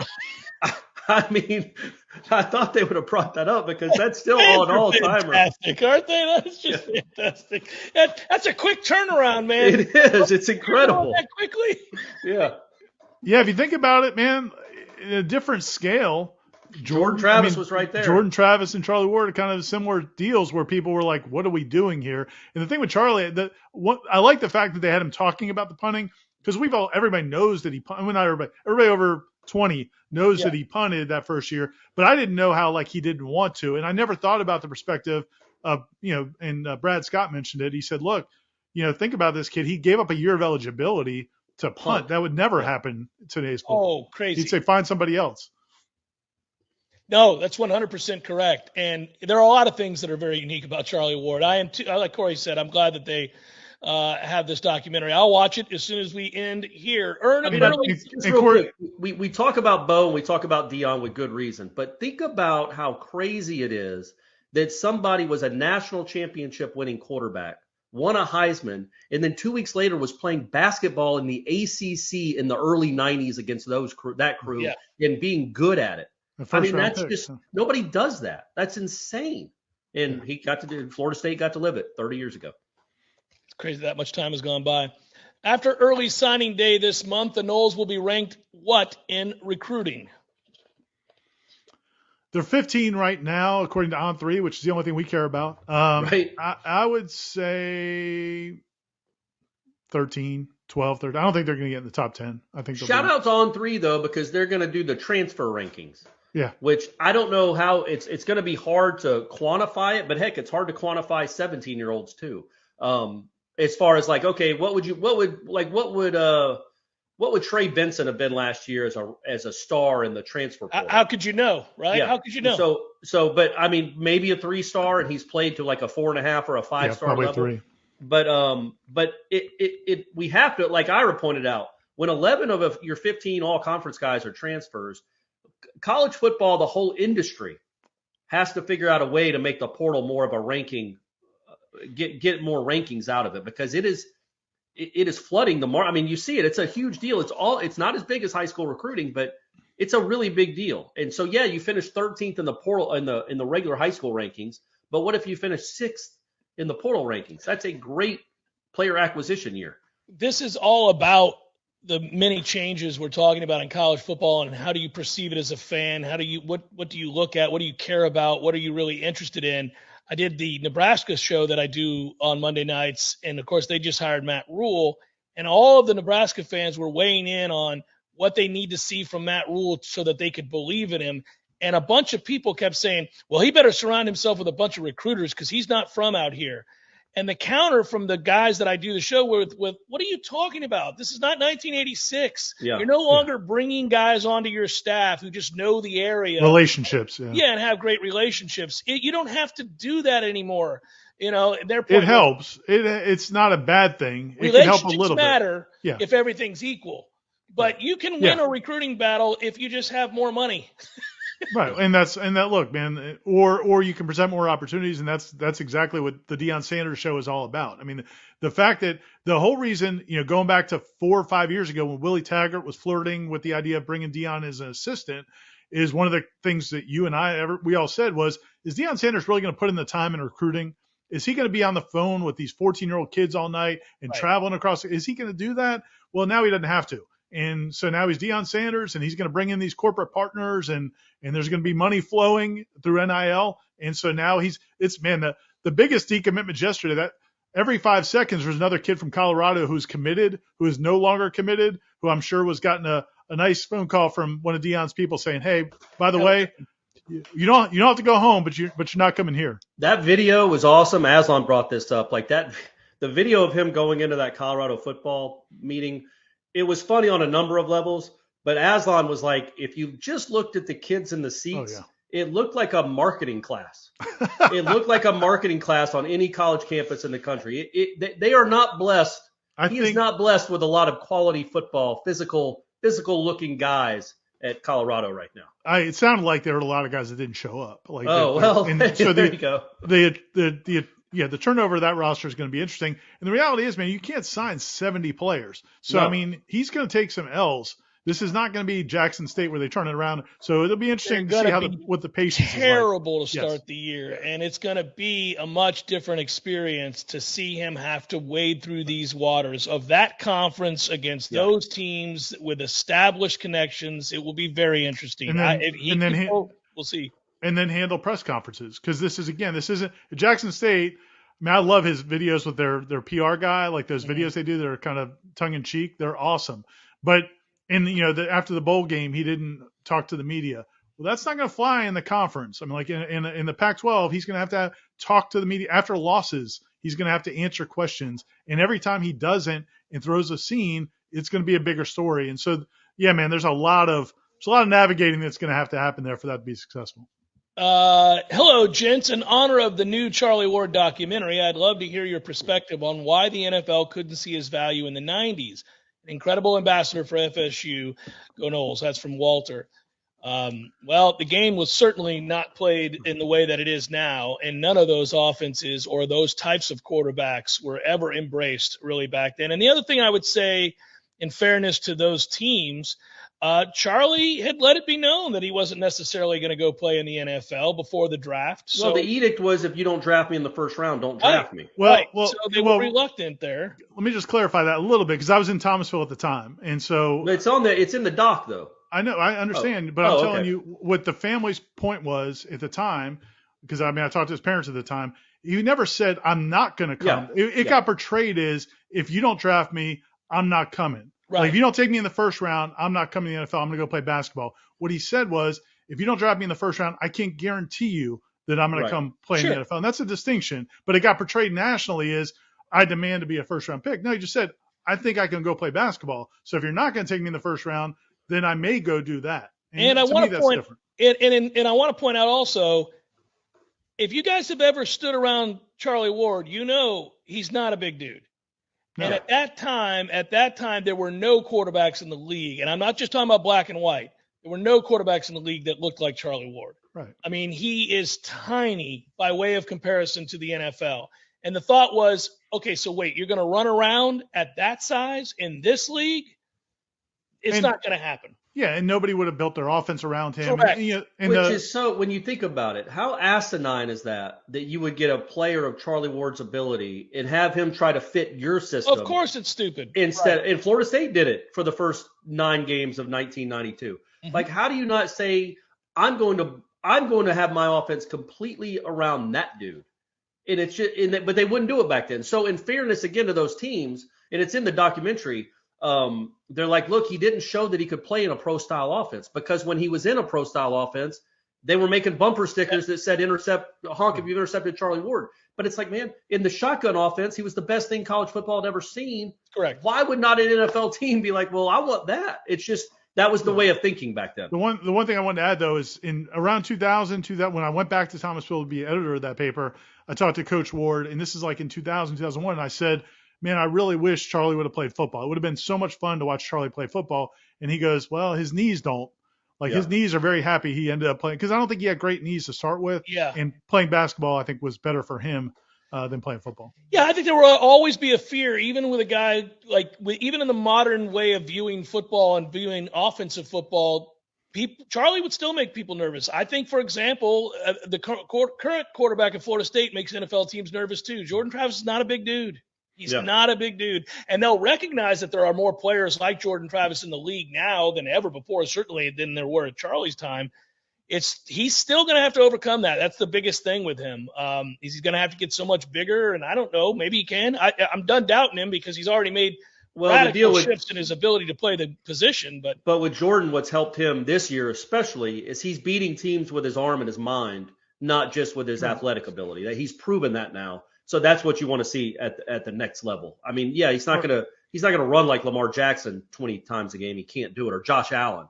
He can't do it. But he has proven, I think, that he can be at worst a capable backup somewhere because of the way he can read a defense, and he's got enough arm talent anyway. You guys watch so much more NFL than I do. It seems to me, though, like our teams now, if you've got an athletic quarterback that can do some things in the run game, but I mean, and aren't there backups now? Aren't they finding backups who could run that offense? Because that was the thing. Even when Lamar Jackson came in, it's okay, build your offense around him, but if he goes down, what are you going to do? Well, if your backups can do a lot of those things too. And that's why they brought in RG3, was the idea that, like, if he goes down, we can't flip to another system. Yeah. Suddenly Flacco's back. And, we got to have a system that we've built around here. You go all the way back to Michael Vick at Atlanta. One of the interesting things about that was nobody wanted to take a guy, no matter how electrifying he was in that way, because they would have to completely change the way they draft and the way they run their offense, to Ira's point. And most teams were not going to change out the other 21 guys to fit, and they didn't want to do that.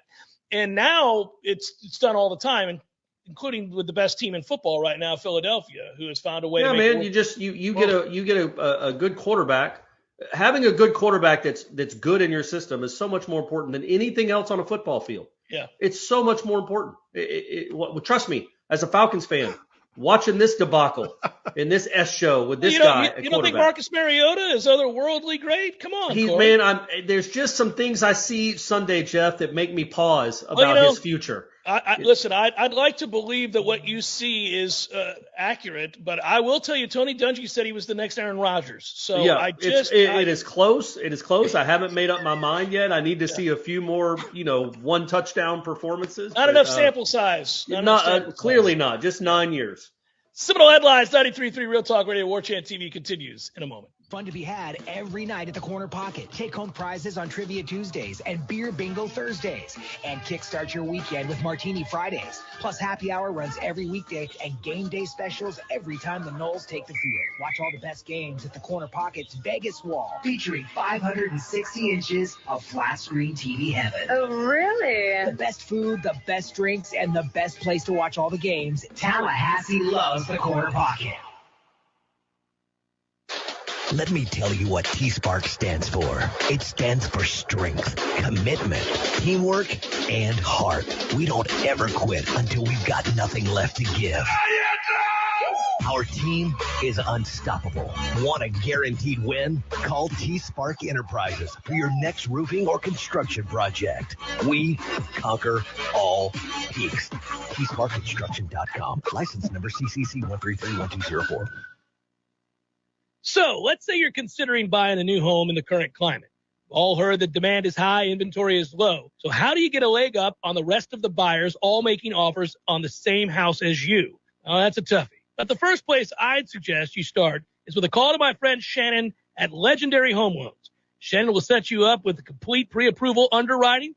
This used to be an upgrade, but nowadays it's got to be standard. You want to get your offer on a new home pushed to the front of the line, you need a TBD full underwriting approval from Legendary Home Loans. You'll shorten or even remove your financing contingency, and the sellers will know that your offer is real. and ready to go. It's tough out there these days, folks, so why not have the advantage of a proven winning team in your huddle? Get pre-approval underwriting from my friend Shannon with the one and only legendary home loans. Call now, 844-FSU-LOAN, 844-FSU-LOAN, or just visit FSUHomeLoans.com. FSUHomeLoans.com. Equal housing lender. NMLS number 2270146. Hey, this is Greg Tish. Here's something you might know about me. I don't drink coffee. I have never had a cup of coffee in my life. Well, that is until now. So why change now? Well, it's because my dear friend at Grassroots Coffee reached out to me after hearing me say that and insisted that I give his product a try. I've been making a huge mistake. The world of coffee is fascinating. I always thought coffee is coffee, you know? No, it's not. I have tried their coffee and it is fantastic. Now, I've got a fascination with learning more about the best coffee in our area. Grassroots Coffee is locally roasted, locally owned, and locally loved. You can find whole bean Grassroots Coffee on the local aisle at Publix, also in Whole Foods. But the best way to get this black gold is to order it online. They literally grind the fresh roasted beans to your preferred level, bag it, write the date on it by hand so you know the exact day your coffee was roasted.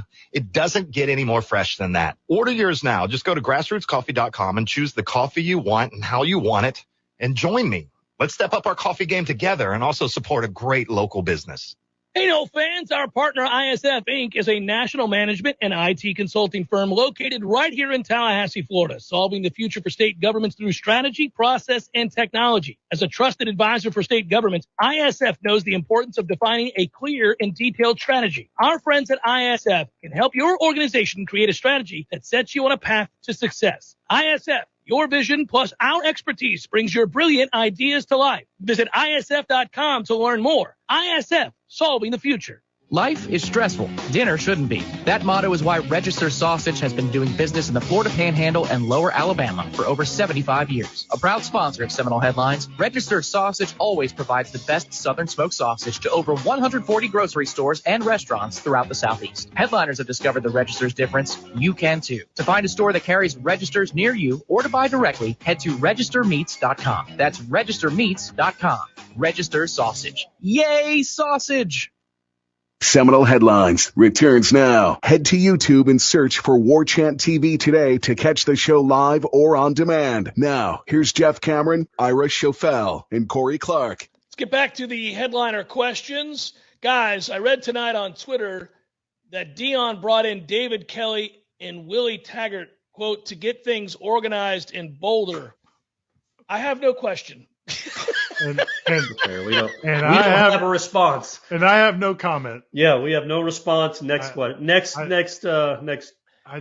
post. I just think it's safe to say that Dion, who has some connections still at Florida State, I don't think did a whole lot of reference checking. So we'll see how it goes.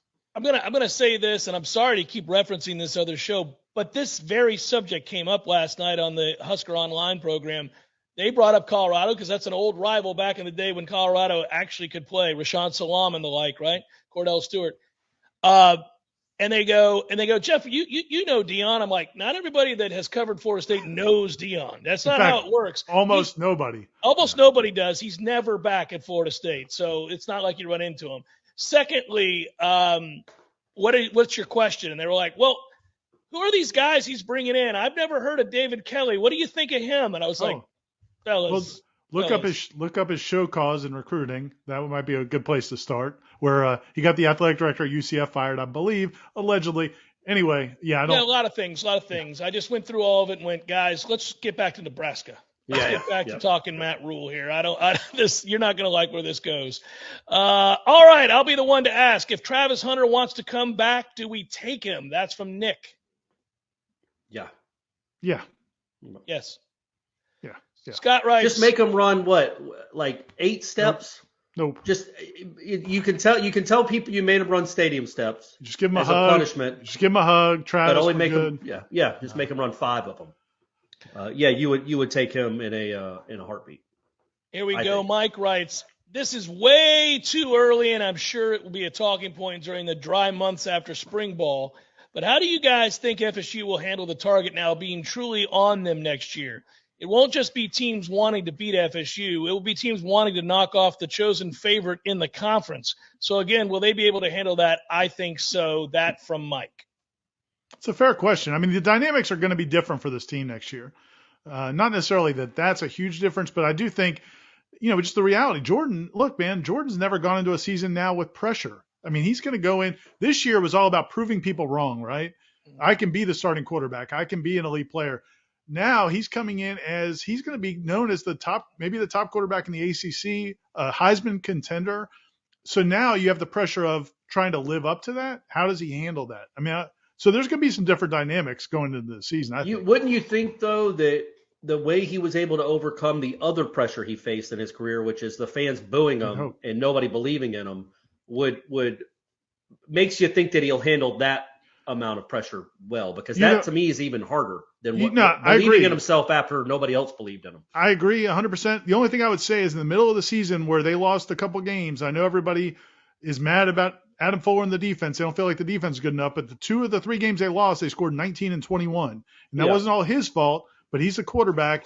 And I felt like the offense kind of got away from itself a little bit in those games. And that can happen when you get an offseason full of hype. So, I mean, I'm just saying that's something he's going to have to guard against. I need to correct you, Ira. They scored 17 in the NC State game. They gave up 19. If they'd scored 19, they'd gone to overtime. Right. Yeah. So I would also point out, I'm glad you brought that game up specifically, because that was the only time this year that Jordan Travis showed a lack of leadership. Right. He showed his ass on the field. He was emotional on the sidelines. He couldn't gather himself. But that was all, I think, because of what had happened the first month and how much success they were having. Right. And it was spiraling. Right. But my point would be that even in that moment, which was not his shining moment, and one that caused us all to raise an eyebrow because he made bad decisions in that game too, and we were all wondering, okay, now what's going to happen? First time he's faced adversity this year, really having to deal with something like this where he was part of the problem in this game, not the problem, but part of the problem. And he handled it like a champ. Whatever he did in terms of internalizing that, whatever conversation he had with Mike to patch up that little thing, whatever that was, it worked well. And I guess my overriding point here is that he seems to be a very mature young man. He doesn't like the spotlight, but understands it comes with the territory, and is a very good leader now in his own way. He had to figure out that way, though, because he's not real vocal. It took some time, but I think he's that guy now. I don't really worry about him. As far as the target. Right. Well, but in the last half of the season, there's no question. I mean, it was the best he's ever played.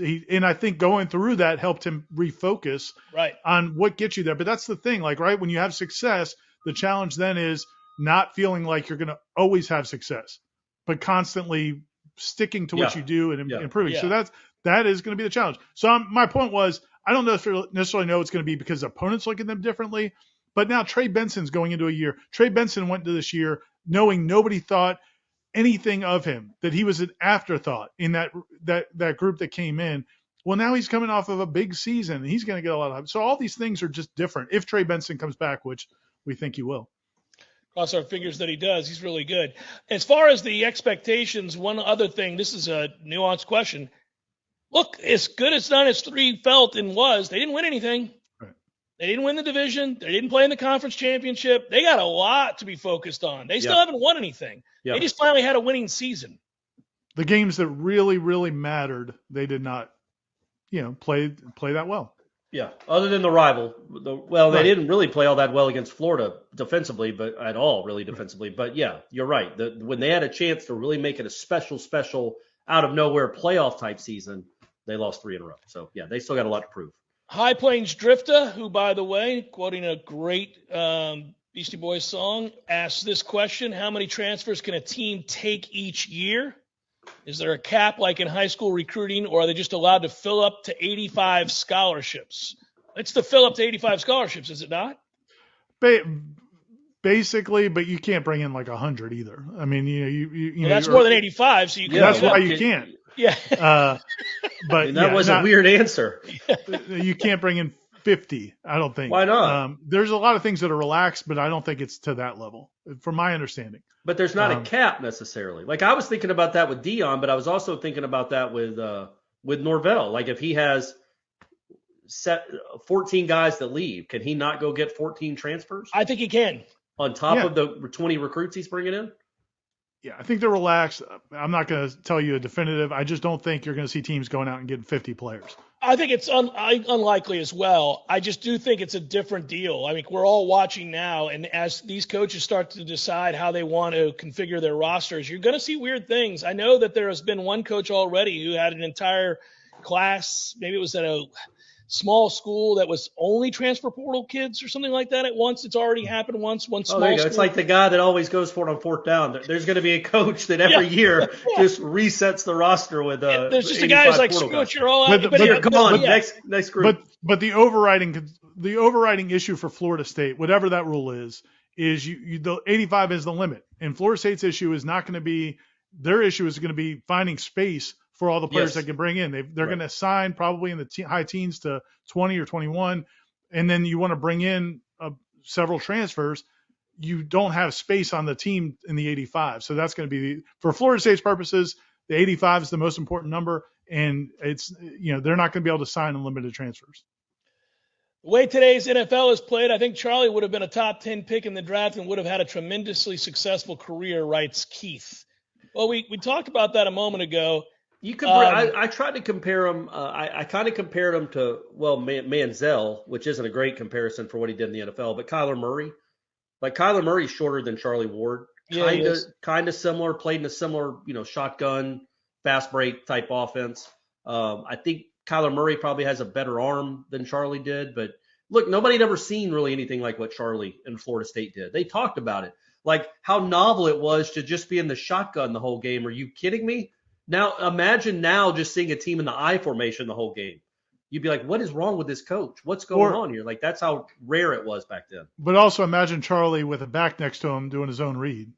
Yeah, right. Yeah, exactly. There's no telling. So it's hard to say, but yeah, he would have put up insane numbers in today's college football.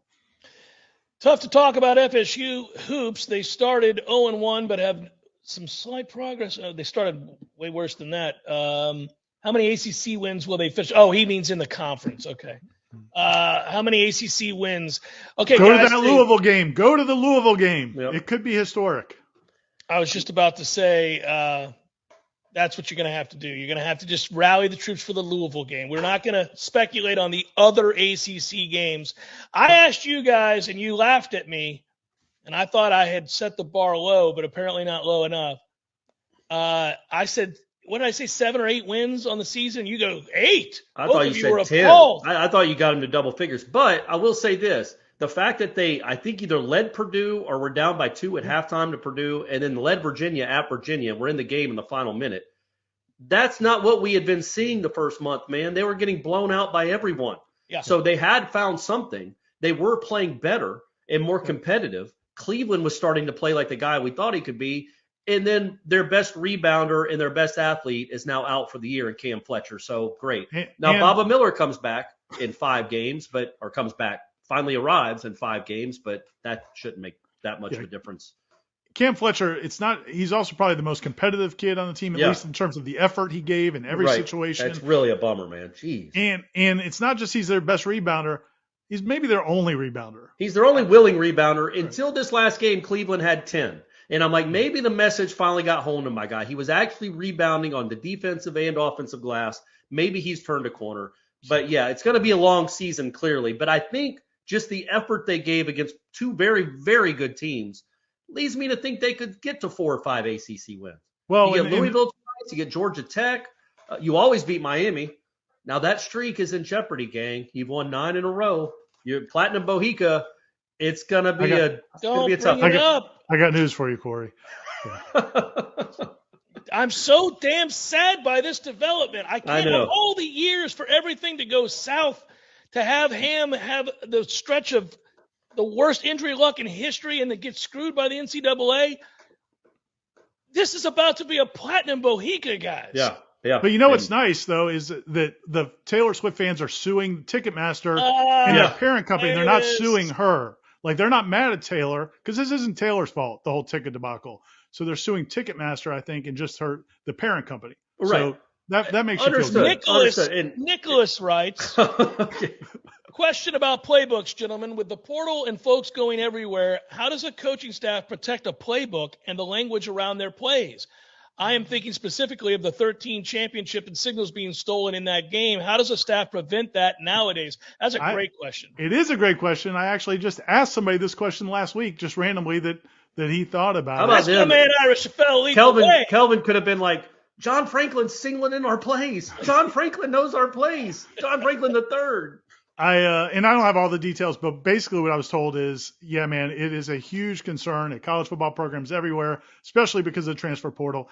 And they take measures during the season about like how long the players can have playbooks and where they can take them and all that kind of stuff. And then even going forward, yeah, when they leave, I mean, I think and I think that's why so much of the hand signaling now is done in the signs and all that, because, you can watch the film and know Florida State's plays. You know counter, but it's all about the hand signals. And that changes, I think, throughout the season, like pitchers and managers do. And it's also changing, obviously, completely from season to season. So, yeah, man, that's a big concern. I mean, yeah, some of these players will play at 3 different colleges and that play against each other during the course of their careers. Final 10 minutes and the last of the questions coming up next. Seminole Headlines, 93.3 Real Talk Radio, Warchant TV. Car accident? Call 777-7777 for Basic Brooks.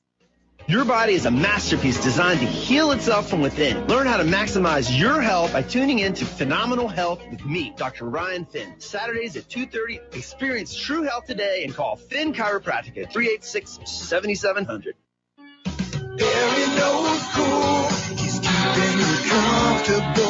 This is Kyle, Service Manager from Barano Heating and Air. Schedule an appointment from your mobile device to learn about our Total Comfort Service Program. With guaranteed same-day service, 15% off necessary repairs, and $25 berry books to use towards air filters and other products. Turn to the experts at Carrier and Barano Heating and Air. Any day, anytime, anywhere. Online at baranoac.com. Florida license CAC 1816-186.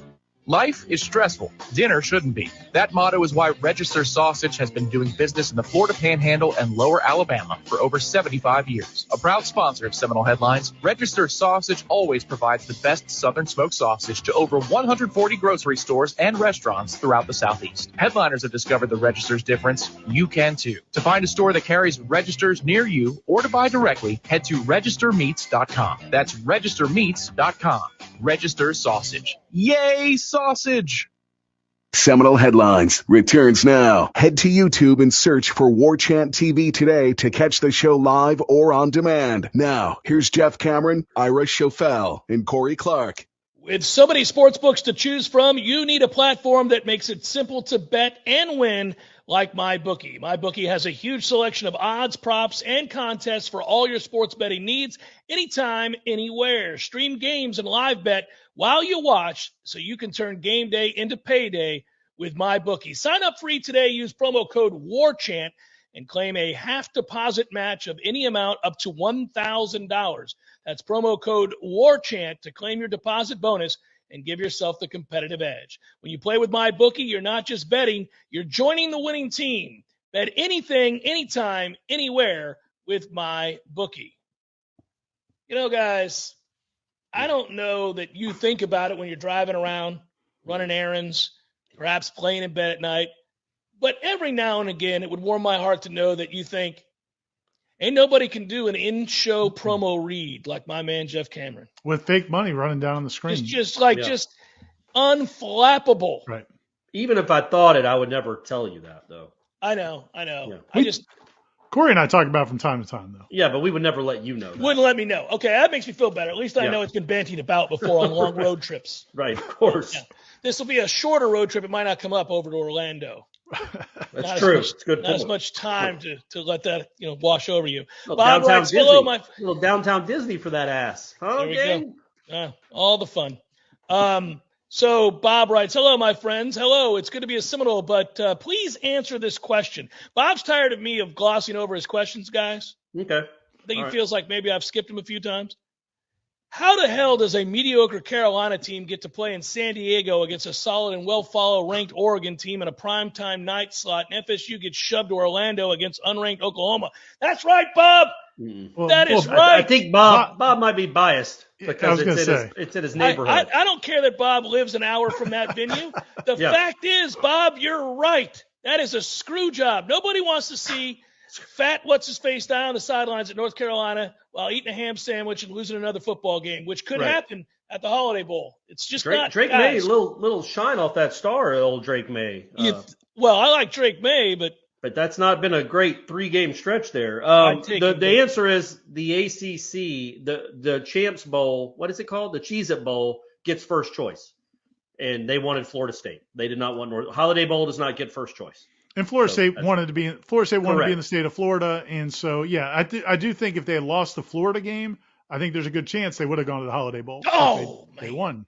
That's why you're happy they won. Yeah, we get to go to Orlando. That's a trade you can make. But yeah, aside from Jeff Cameron and Bob, most Florida State fans and all of Florida State's administration wanted them in Orlando because that's a lot of tickets. I think Florida State's administration would have been all right with Jacksonville or Tampa. Well, no, I'm sorry. I meant the state of Florida. You're correct. You're more anti-Orlando than you are anti-staying in the state. That's correct. Okay, understood.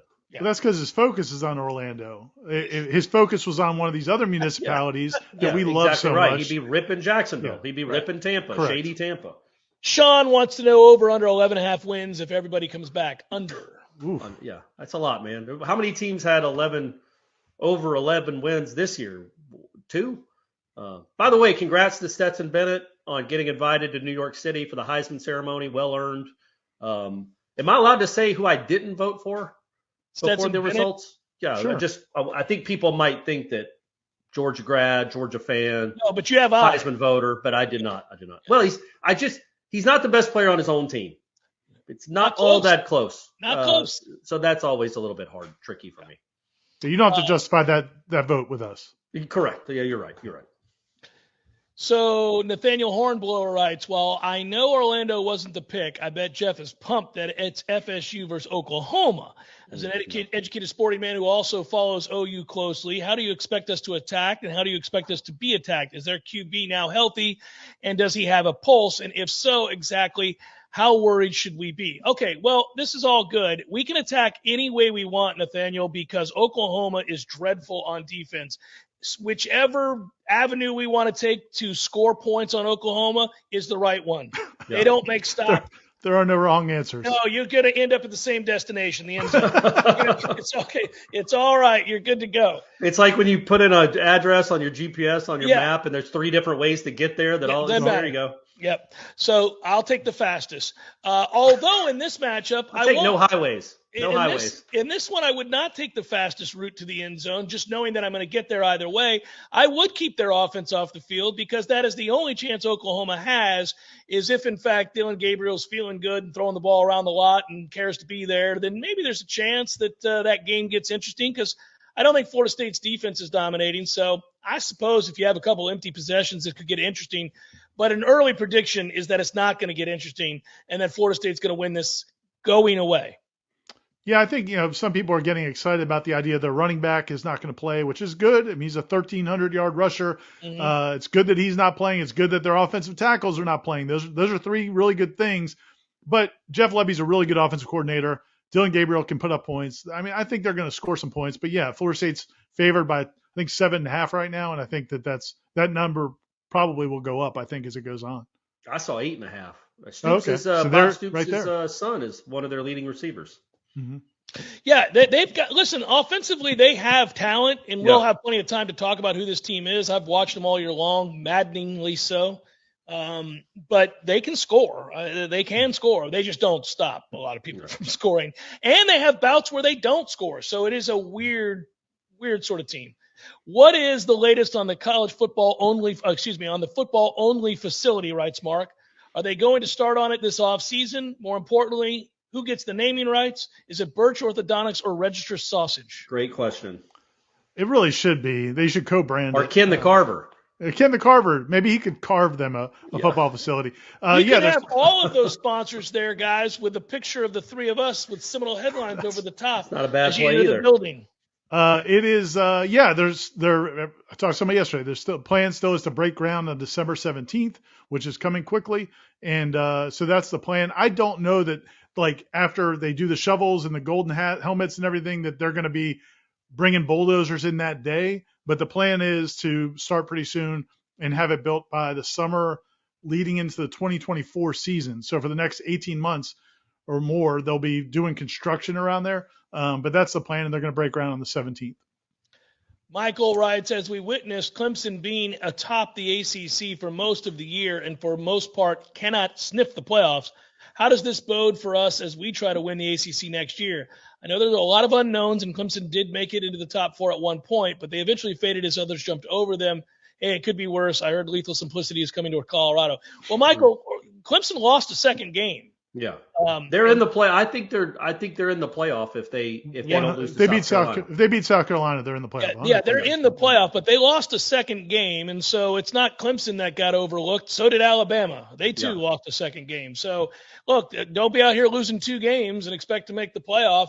You need a lot of luck to fall in your favor. Also, I would argue, and I know it's just the eye test, but I would argue of the teams that were hovering around with an opportunity to make the playoff, Clemson was the worst of the bunch. Let's just say it. They're not that good. They were not that good this year. Now, they've got a lot of talent. They rarely played up to that talent this year. They had real problems at quarterback. They were wildly inconsistent defensively, which they thought was going to be their strength coming into the year. Lots of teams ran all over them, including Notre Dame, who ran over them. So Florida State had a lot of success running the ball against them as well. And I've heard a lot of people speculate that, oh, well, they trusted their red zone defense and they were content with Florida State running the ball. No, man, Florida State ran the ball from the first quarter on. They weren't content with just giving up 7 yards a carry on a counter. So they did not play up to their ability, which speaks to larger coaching issues. Well, I agree with all of that, man. I'm leading the charge of Clemson's not what it was, and Florida State's got a chance here now to take over.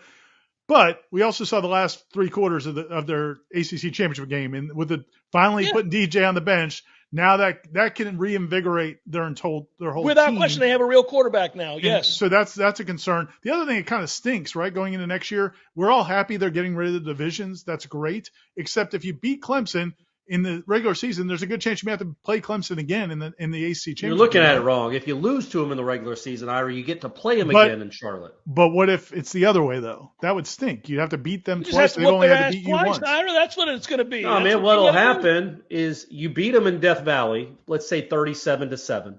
Right. And then they come and beat you in Charlotte for the ACC championship. So you go to 12-1. You're still getting in the playoff, baby. You'll be like Georgia and Michigan and TCU this past week. It didn't matter how you did in the conference championship game. You're still getting in the playoff. And the ACC will be celebrated countrywide for having 2 teams in the conference. I mean, in the playoff. Playoffs, absolutely. It's going to be the best conference in America next year. Yeah, at that point, man. Can you imagine if anybody else from this conference ever shows up? Good thing is they're not down in Miami right now. That's the funny thing is we watch the recruiting happen as we wind today's show down. There are not a lot of people flocking to Miami, man. This is going to be fun to watch. I know that he's procured about as good a class as you possibly can given the circumstances. It just doesn't sound healthy. You got good players leaving that program, including one that may be coming to Florida State. So that can't be healthy. I hope that continues to linger. Yeah. And he's running some of those kids off too. I mean, they are in a much bigger rebuild than some people might think. I mean, it's also going to be hard, man. Like you touched on, when you're building your entire recruiting class on how much money you can spend to get them to your campus, man, that's great. But how much does that mean they're going to work to make your program better? Yeah, and how much are they going to be looking to go somewhere else when it sucks? You know, are they invested in you and what you're building, or are they invested in what you gave them? Exactly. Which I get. You know, that's a tough road for these coaches to hoe to figure out how to do it, how to build a program like that. Because I don't know that that's sustainable. It's in fact, I know it's not. It's a balancing act. It's why we talked about the guy that's here. Why everybody's excited, because you have the best of both worlds. For Ira, for Corey, I'm Jeff. Thanks so much for listening, everybody. We appreciate you. Good job, Tom Lang, producing today's show. Be good. We'll talk to you again next time.